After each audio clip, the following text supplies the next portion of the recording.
और ये हमारी एकता है। मेरी बात आप बोल रहे हिंदुस्तान।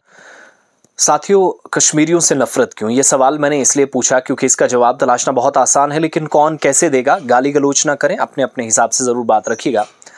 हिमाचल प्रदेश का एक वीडियो गुज़श्ता 2 या 3 दिनों से आपने मुख्तलिफ सोशल मीडिया प्लेटफॉर्म्स पर, मुख्तलिफ जो मोबाइल जर्नलिस्ट हैं उन्होंने भी काफ़ी ज़्यादा इसको किया, टेलीविज़न चैनल्स पर भी चला, ऑन स्क्रीन गया, कि कश्मीरी जो शॉल बेचने का काम करते हैं, कल्चरल एक्सचेंजेस बेहतर तरीके से काम करते हैं, या 2 स्टेट्स में आपसी भाईचारे को फ़रोग देने का काम करते हैं, उनके नाम पर कैसे इस मुल्क को तकसीम करने की कोशिश हुई। और नफ़रत का बाज़ार इस मुल्क में ऐसा गर्म है कि मुसलमानों को मुतअद्दिद मकामात पर इस तरह की हरासमेंट, इस तरह के डर, इस तरह के खौफ, तशद्दुद या मॉब लिंचिंग से गुजरना पड़ा।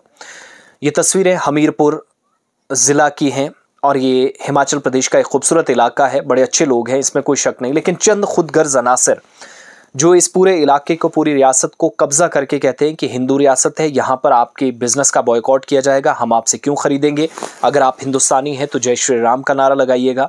ये सब सोच या इस सोच को फ़रोग देना, ये जिम्मेदारियाँ किसने तफवीज़ की और मौजूदा दौर में हमारा हाल क्या है, आप इस वीडियो से अक्कासी कर सकते हैं। मैं वीडियो पूरी आपको दिखाऊँगा, लेकिन 2 बातें कहना ज़रूरी है कि घर का जब बड़ा होता है ना, उसका काम ये होता है कि अगर छोटे गलत करें तो इखलाकी तौर पर जिम्मेदारी ये होती है कि बिहेवियरल चेंजेस जो हैं वो नेगेटिविटी की तरफ ना जाएं, घर में कोई बदतमीज़ी ना हो, काम ख़राब ना हो तो उस बड़े का ज़िम्मा होता। लेकिन यहाँ जहाँ घर के अंदर बड़े ही ख़राब हों, वज़ीर-ए-आज़म, वज़ीर-ए-दाख़िला, उत्तर प्रदेश, उत्तराखंड, मध्य प्रदेश, हिंदी बेल्ट पूरा ले लीजिए, राजस्थान उसमें शामिल कर लीजिएगा, कर्नाटका के अंदर क्या हुआ था इलेक्शंस के दौरान, महाराष्ट्र के अंदर क्या हुआ, इन स्टेट्स के जो मुख्यमंत्री हैं, चीफ मिनिस्टर्स हैं, इन तमाम लोगों ने इस तरह की चीज़ों को फ़रोग दिया। और यही संभल उत्तर प्रदेश के अंदर हुआ। इसी सोच ने हिंदू मुसलमानों को एक पूरे इलाके के अंदर, जहां पर अदालत का भी एक तरफा फैसला और उस अदालत के एकतरफा फैसले ने हालात को बिगाड़ दिया और 5 लोगों की जान भी ले ली। बताने, कहने और यहाँ कोई तज्जिया तबसरा करने से बेहतर ये है कि हम इस सूरत हाल को बहुत संजीदगी से लें कि मुल्क के अंदर जब से 2014 के बाद मौजूदा गवर्नमेंट ने जिम्मेदारी संभाली, मॉब लिंचिंग के इस तरह के अनफॉर्चुनेट इंसिडेंट्स कितने ज़्यादा रोनमा हुए, लेकिन किसी ने कोई इस पर ख़ास तवज्जो नहीं दी। हर जगह माइनॉरिटीज़ निशाना बने और आज कश्मीर के 2 लोग जो शॉल बेचने का काम करते हैं नफ़रत के इस बाज़ार में, वो भी इसकी भेंट चढ़ गए। एक खातून कहती है कि जय श्री राम का नारा लगाइएगा, तो वो आगे से जवाब देते हैं, हम आपको अगर बोलेंगे कलमा पढ़ो तो कहती है नहीं पढ़ेंगे, हम देशवासी ऐसे हैं, ये है, फलां है, ढिमकाना है। और मज़हब के नाम पर सियासत, फिर उस पर आग में घी डालने का काम करना, पेट्रोल की तरह आग के ऊपर काम करना, पानी डालने के बजाय फ़रोग देना, ये सारा का सारा माहौल हुकूमत ने तैयार किया। नतीजा ये कि आज सुखविंदर सिंह सुक्खू जो कांग्रेस के सीनियर लीडर हैं, कंट्रोल दिल्ली से होते हैं, गांधी परिवार से। हमें उम्मीद है कि इस मामले का संजीदगी से नोटिस लिया जाएगा, लेकिन जहनों को खुला रखिएगा। नेगेटिव कमेंट करने से फिर हम में और उस खातून में कोई फ़र्क नहीं रहेगा जो हमीरपुर ज़िले के अंदर 2 कश्मीरी ताजरों को इस तरीके से निशाना बना। लखनऊ के अंदर मैं खुद इस गवाह इस बात का हूँ कि मैंने खुद कश्मीरी ताजिर पिटते हुए देखे। या तो कश्मीर हिंदुस्तान का नहीं है या हिंदुस्तान कश्मीर के साथ नहीं है, या आज ये खातून, ये महिला पूछ रही है जा किस तरफ रहे हम इस मुआशरे के अंदर, इस समाज के अंदर, जहाँ पर आज के वक्त में, मौजूदा वक्त में हुकूमत ने इतनी खुली छूट दी, एक छोटा दरवाज़ा नहीं, पूरा गेट, पूरा पंडाल खोल कर रख दिया कि आइए आप भी इस बहती गंगा में हाथ धोइए, जो करना है कीजिएगा। जम्मू कश्मीर के लोगों से इस कदर नफ़रत इस मुल्क को किस तरफ ले जा रही है। फिर माइनॉरिटीज़, सबसे बड़ा फैक्टर जम्मू कश्मीर नहीं, फैक्टर सबसे बड़ा मुसलमान और हिंदू का है। और इस चीज़ में हुकूमत जो चाहती थी वो कामयाब रही। आज मेरा ये ज़ाती मुशाहिदा है कि हुकूमत अगर चाहे विद इन आवर्स, अभी तक जब लास्ट मैं ये वीडियो रिकॉर्ड कर रहा हूँ, आगे मैं वीडियो बताऊँगा भी कि इस खातून ने क्या कहा, तब तक कोई अफसर, कोई कंसर्न डिस्ट्रिक्ट का ऑफिशियल, किसी से हमारा रब्ता नहीं हो सका और ना किसी ने कोई इन्वेस्टिगेशन की है। ताजिर मर रहे हैं, पिट रहे हैं, अलग अलग जगहों पर हरास किया जा रहा है, कई लोग गायब भी हो जाते हैं, किसी को कोई पता नहीं चलता। अपनी कहानी मैंने यहाँ ख़त्म कर दी है। मैं सिर्फ चंद बातें जो हमारा, आप कह सकते हैं, दुख है, तकलीफ़ है कि हिंदुस्तान जिसको एक मोहब्बत का गुलदस्ता कहा जाता है, उस गुलदस्ते में इस तरीके से ख़राब महक भी कुछ फूलों से आती है, ये हमने सोचा नहीं था, लेकिन पिछले 10-12 सालों से हो रहा है और मौजूदा हुकूमत में ये होता रहेगा। आप लिख कर लीजिएगा। यहाँ से आगे वो वीडियो कि हुआ क्या।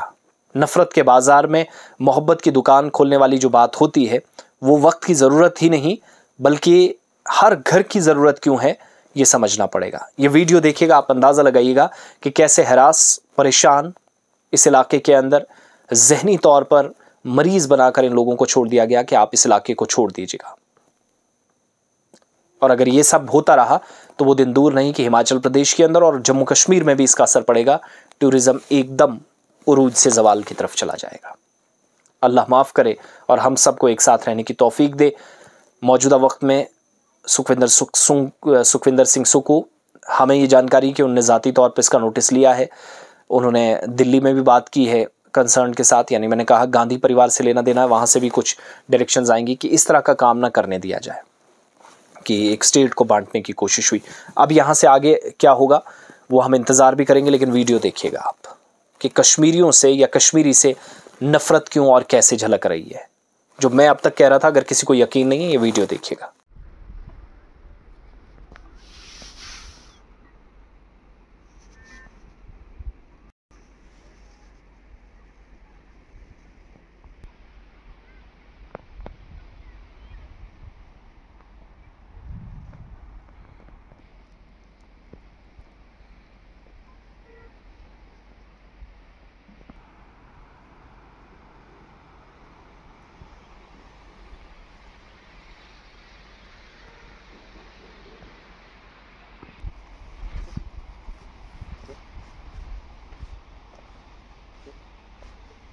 तो इनको ऑर्डर है, आ सकते हैं, पर इनका सामान हम कोई ना खरीदे, ये पक्का है।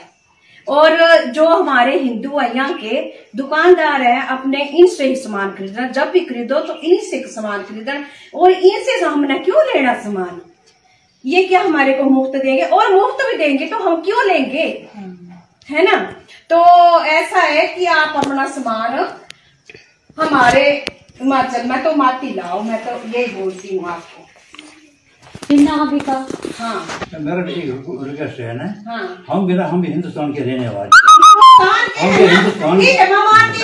आप हिंदुस्तान है ना बाबा, तो आप एक बार जय श्री राम बोलो ना। हम तो मुसलमान हैं, तो नहीं, एक मिनट, आपको बोलेंगे हम कलमा पढ़ो, आप पढ़ोगे। हम आपके इलाके में जाते हैं, हम कुछ बेचने के लिए नहीं जाते, आप बोलते हमें जय श्री राम बोलो, हाँ, बोलते हैं ना, हम आपको बोलेंगे आप कलमा पढ़ो, आप पढ़ोगे। हम नहीं पढ़ेंगे, तो वही बात, अपना मजहब है, जिस तरह आपका मजहब है ना, आप हमारे मजहब नहीं बोलोगे। हमारा भी हम अपने मजहब में आपको आने नहीं देंगे, सीधी सी बात। हाँ। क्या लेना है, आप हमारे इलाके में नहीं आ सकते। मैं पंचायत की अधिकारी हूँ, मैं भी पंचायत में हूँ, मेंबर है, तो मैं अपनी तरफ से आने नहीं दूंगी। ठीक बात है, नहीं आना, लेकिन ये आपको नहीं बोलना चाहिए कि आप जय श्री राम बोलो। बोलो, सुनो मेरी बात। आप बोलते कि हम हिंदुस्तान के हैं, है ना, हिंदुस्तान के, तो हम किस देश के हैं ये मुझे। अगर अपने हिंदुस्तान में नहीं जाएंगे फिर कहाँ जाएंगे। अगर हम हिंदुस्तानी नहीं है तो फिर कहाँ जाएंगे। हम यहाँ फिर को नहीं आने देंगे, वो फिर अलग बात है। ये हमारा संगठन है और ये हमारी एकता है। सुनो मेरी बात, आप बोल रहे हिंदुस्तान में मत आओ, फिर हम कहाँ के हैं। आप अपने कश्मीर में रहो। हाँ, कश्मीर किसका है, वो भी हिंदुस्तान का ही है ना। है, होगा बोल, मैं नहीं मानती, होगा ना वो, पर आपको वहाँ ही रहना पड़ेगा। वो फिर अलग बात है, हम कहाँ रहेंगे। आप बोलते हिंदुस्तान में मत आ जाओ, फिर कहाँ जाएंगे हम। आप हमारे हिमाचल में नहीं आ सकते। अच्छा, ये बोला आप हिमाचल में नहीं आओगे, नहीं आओगे, ये मत बोलो हिंदुस्तान में हमारा जो हिमाचल है ना वो है कट्टर हिंदुओं का। अब वो एक हिंदू जो है ना वो एक हो गए हैं, सबका संगठन बन चुका है। सही है, आप हिंदू ये बोलो हिंदुस्तान में मत आ जाओ। नहीं, हिंदुस्तान में हमारी तरफ से यहाँ आने की आपको इजाजत नहीं। हिमाचल में मत आ जाओ, ये बोलो। हमारे हिमाचल में आपने बिल्कुल नहीं आना, ये बोलो। आप बोलते हिंदुस्तान में मत आ जाओ। हिंदुस्तान जहाँ आपके घर होंगे वहाँ रहो, आप पर यहाँ नहीं आना आपने। चलो कोई बात नहीं, ठीक है ना।